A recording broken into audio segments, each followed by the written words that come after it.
Boa noite. É notícia em entrevista hoje o advogado Ciro Gomes. Ele já foi 2 vezes candidato à presidência da República, já governou o Ceará, foi prefeito de Fortaleza, é deputado federal, já foi deputado estadual, foi ministro da Fazenda e ministro da Integração Nacional. Ou seja, uma carreira longa, né, ministro? Aos 52 anos de idade, 30 de vida pública, e eu gosto agora de dizer decentes, né? Porque não é grande vantagem, mas no Brasil de hoje eu acho que vale a pena lembrar disso. E é muito importante, queria agradecer o senhor ter aceito o convite para essa entrevista. Prazer, você é um dos bons jornalistas, sérios jornalistas que o Brasil tem. Obrigado, ministro. Eu queria começar, antes de falar de eleição, falar um pouco da sua história pessoal. O senhor nasceu em Pindamonhangaba, no interior de São Paulo, em 6 de novembro de 1957. Quanto tempo viveu lá e depois de quanto tempo e quais são os motivos da ida para o Ceará, para Sobral? Eu sou filho de um pai cearense que já não vive mais, é uma saudade eterna minha, com a mãe paulista de Pindamonhangaba que está nos ouvindo, mandar um beijo para ela. Qual é o nome dela? Maria José. Ela mora em São Paulo? Não, ela mora em Sobral, lá no Ceará. Então, por essa razão, filho de um migrante nordestino com uma paulista de Pindamonhangaba, eu nasci em Pindamonhangaba, até hoje mantenho familiares lá, minha tia Eunice mora na mesma casa onde eu nasci, a Rua dos Andradas 64, ali vizinho Correio, e aí fomos morar em Adamantina, pelo trabalho do meu pai e da minha mãe. Então nós moramos ali até eu fazer 5 anos de idade. E aos 5 anos de idade, como era sonho de todo nordestino, meu pai tinha feito um pequeno pé de meia como professor e advogado e nos levou de volta para o Ceará, para a cidade de Sobral. E eu fui criado em Sobral dos 5 anos de idade até me formar em Fortaleza. Voltei para lá como professor, de maneira que eu nasci em São Paulo e fui criado no Ceará. E o que faziam os seus pais? O senhor falou que seu pai foi advogado. Meu pai é advogado e professor, minha mãe professora, ambos da rede pública, meu pai defensor público. Sua mãe é cantora também? Mamãe sim, mamãe é cantora lírica, tem uma voz soprano linda, maravilhosa. Chegou a gravar um disco daquele de cera da antigamente. Cantou no meu casamento, por exemplo, ela canta lindamente. Até hoje canta ainda? Ela se evita, porque vai fazer 82 agora, não gosto que eu diga a idade, mas é uma jovem senhora e ela pode cantar sim. Ela pinta, é uma figura extraordinária. Que bom. Quantos irmãos o senhor tem? Eu sou o mais velho de 5 irmãos.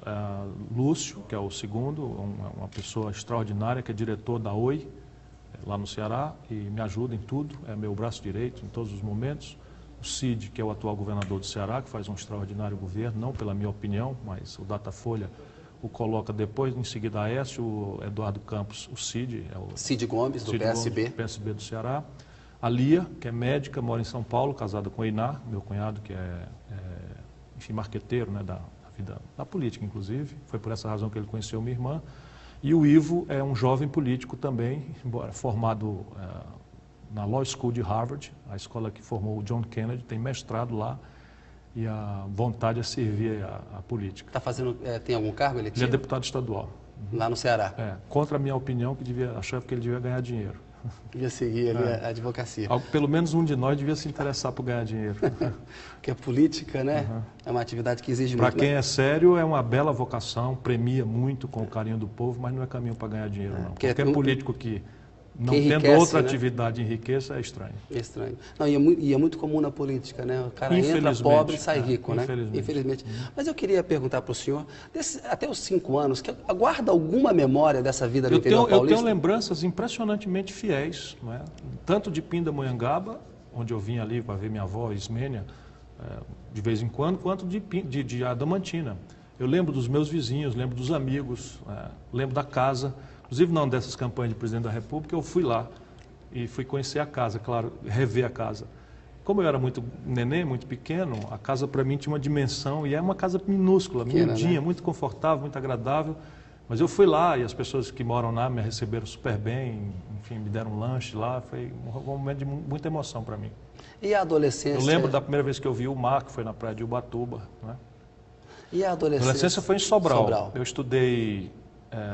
Era um adolescente ligado na política? Super ligado, mas a minha geração foi muito despolitizada na essência da política, que são as visões ideológicas. Nós estávamos em plena ditadura e havia na casa de todos nós, os pais que sabiam o que estava acontecendo, um esforço de proteção muito grande. De maneira que na escola a gente, por exemplo, tinha grupo de teatro, a gente tinha jornal, a gente fazia as críticas. Eu via, por exemplo, as notícias da ditadura, eu ia botar carta no correio na época, e lá tinha os cartazes, procurado, e aquilo era como se fosse terrorista. E a gente não tinha o contraponto para entender o que estava acontecendo. Só fui entender isso quando eu cheguei na universidade, já aos 17 anos, para 18, quando eu fui fazer faculdade em Fortaleza. E por que decidiu fazer direito? Por causa do seu pai? A coisa da A influência do meu pai é inequívoca, mas veja bem, eu na época, as profissões humanistas, por causa da ditadura, estavam completamente desmoralizadas. Então meu pai, que era um grande advogado, defensor público, né, e professor, meu pai me desestimulou muito, porque a moda era engenharia, né, engenharia que dava dinheiro, que a advocacia estava muito desmoralizada, as liberdades todas destruídas, não havia mais sequer as franquias democráticas como o habeas corpus. E eu acabei me preparando para fazer um vestibular muito difícil de engenharia. E aí, na última hora, me rebelei, como eu sempre faço. Né? E foi para o direito? Fui para o direito. Me inscrevi no direito e tirei o primeiro lugar no vestibular. E exerceu a advocacia durante... Bastante. Eu fui clínico geral da advocacia, praticamente fiz tudo. Fiz muito júri. Eu só não fazia cobrança. Isso é uma atividade do direito que minha emoção não me permite. Né? Eu não gosto. Mas gostou de fazer júri? Bastante. Aquilo é um belo teatro. Né? É um belo teatro. Né? O senhor, por que decidiu ingressar na política? Como que foi esse movimento de virar político? A política está em mim desde sempre. Aí a militância do movimento estudantil é a primeira a revelar de vocação.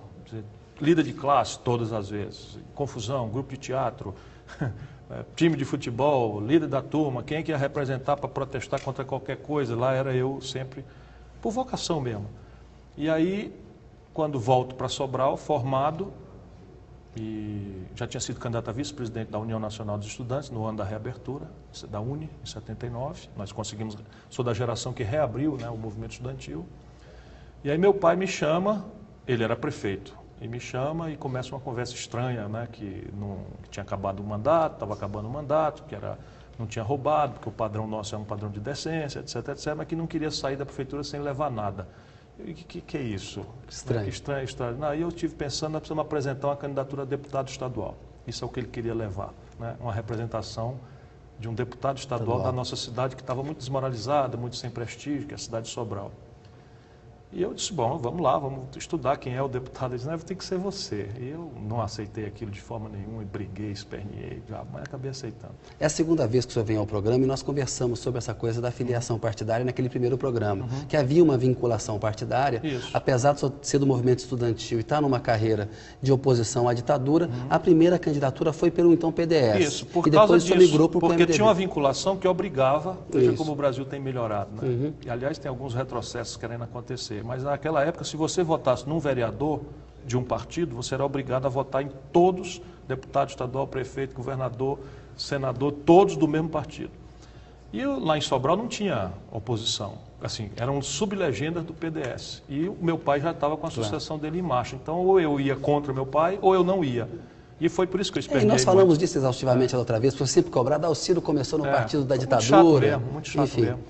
Mas falamos disso. Aí meu pai me disse, olha, você só vai cumprir uma burocracia, você não vai violentar nada da sua consciência, não muda nenhuma ideia, e depois que você tiver a oportunidade de entrar no processo, você vai para onde você quiser. E assim eu fiz. Saí, fui para o PMDB. E eu quero dizer, de novo, que eu sofri mais no PMDB, tive mais vergonha, tenho mais vergonha, né, da convivência com certas figuras do PMDB do que com aquela figuraça, né, do tempo do PDS. Porque o PDS era sem dono, né? Nunca tive que conversar com ninguém. O senhor tem batido muito duro no PMDB, nós vamos falar disso um pouquinho mais à frente. É um certo PMDB, não sei qual é a sua opinião sobre ele, a minha é azeda mesmo.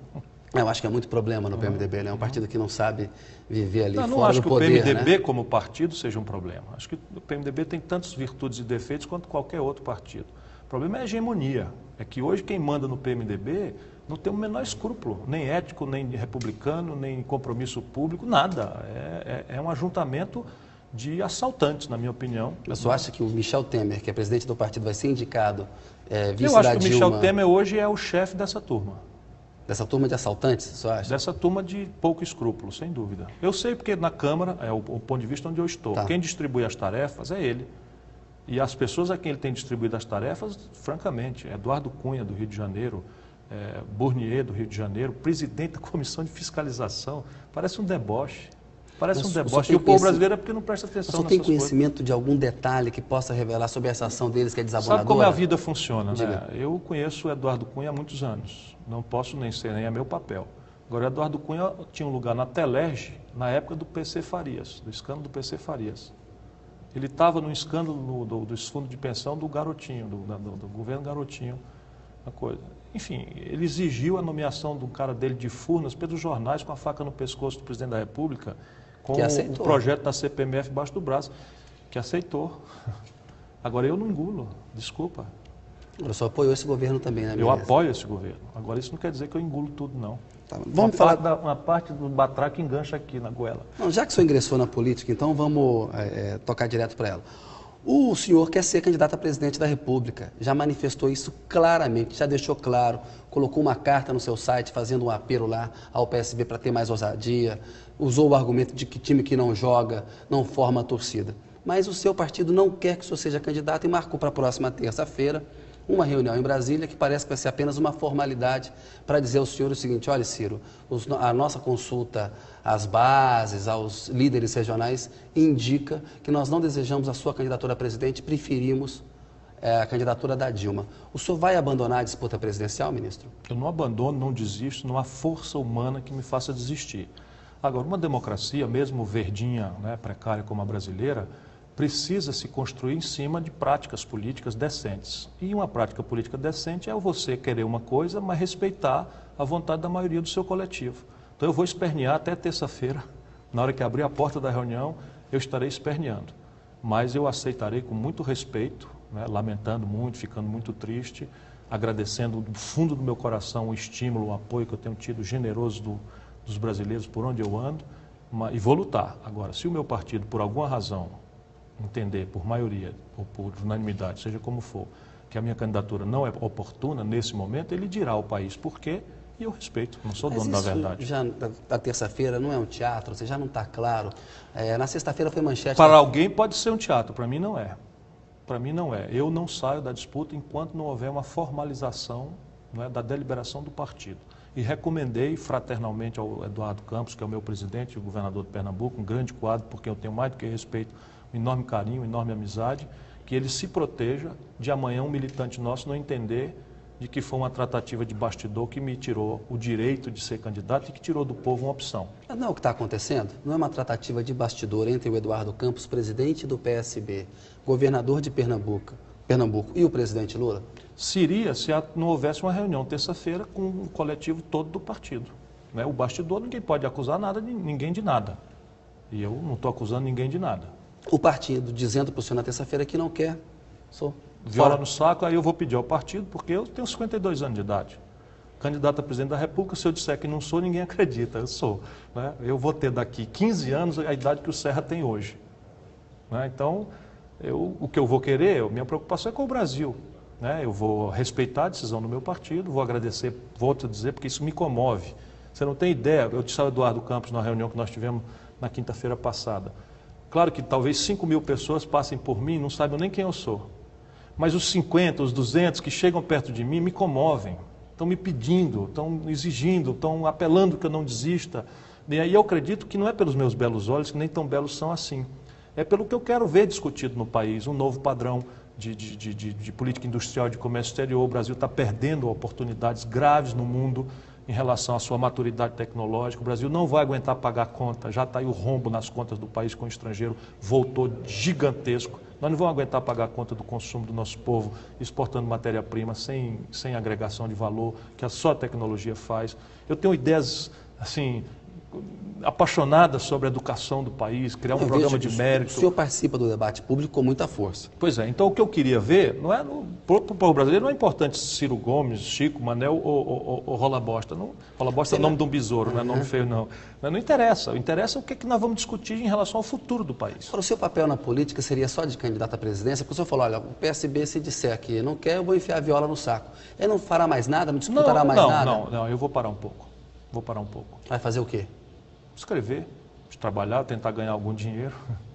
Enfim, mas não cogita... Não estou nem pensando nisso agora. Não serei candidato a nada. A nada? Não, a nada.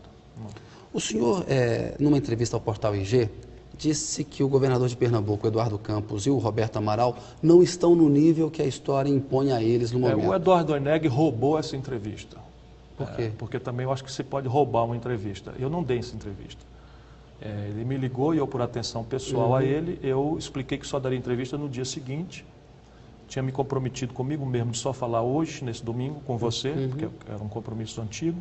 E não estou falando para nenhum jornalista. E o Eduardo Oineg não é o primeiro da minha lista de afeições, embora seja um da lista. E ele, acho que usando o expediente, a culpa é minha, né? Tá certo, vamos falar então amanhã, porém, o que você acha disso, o que você acha daquilo? E saiu montando uma entrevista que eu não dei. Mas o que ele falou é fiel? Não, não é fiel. O que eu disse é o seguinte, é que a situação, o momento nesse instante, apanha os meus companheiros da direção do partido numa situação extremamente delicada. Extremamente delicada.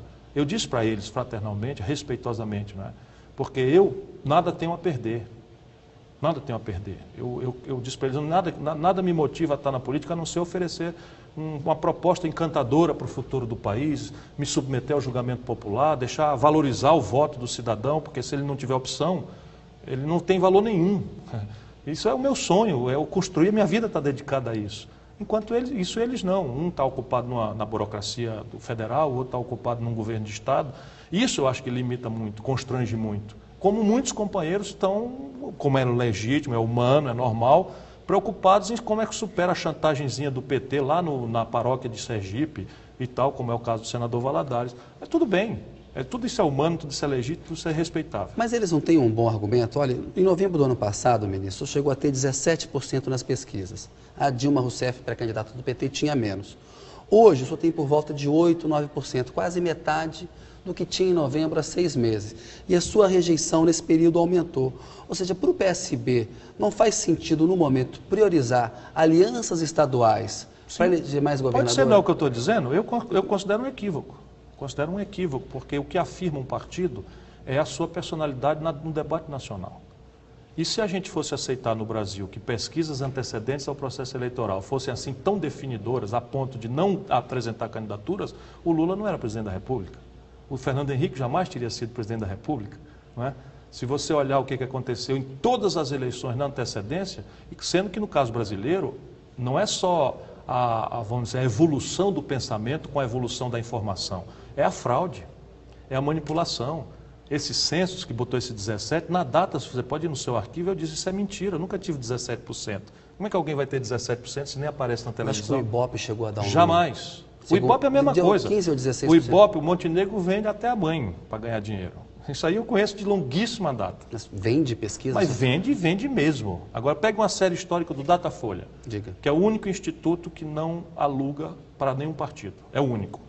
O brasileiro precisa saber disso. Eu não sou eventualmente candidato, ou sou candidato, não interessa. O brasileiro precisa apropriar isso. Não deixe a manipulação de gabinete, o dinheiro, a manipulação de instituto de pesquisa tirar a sua consciência. Isso é que é o fundamental. O próprio Datafolha mostra uma queda do Datafolha mostra de 13 para 9. Isso. Então são 4 pontos de queda legitimamente perceptível. Por quê? Porque eu estou sendo sabotado, isolado, desidratado, sabotado. O meu partido, ora vai, ora vem, não me afirma como candidato.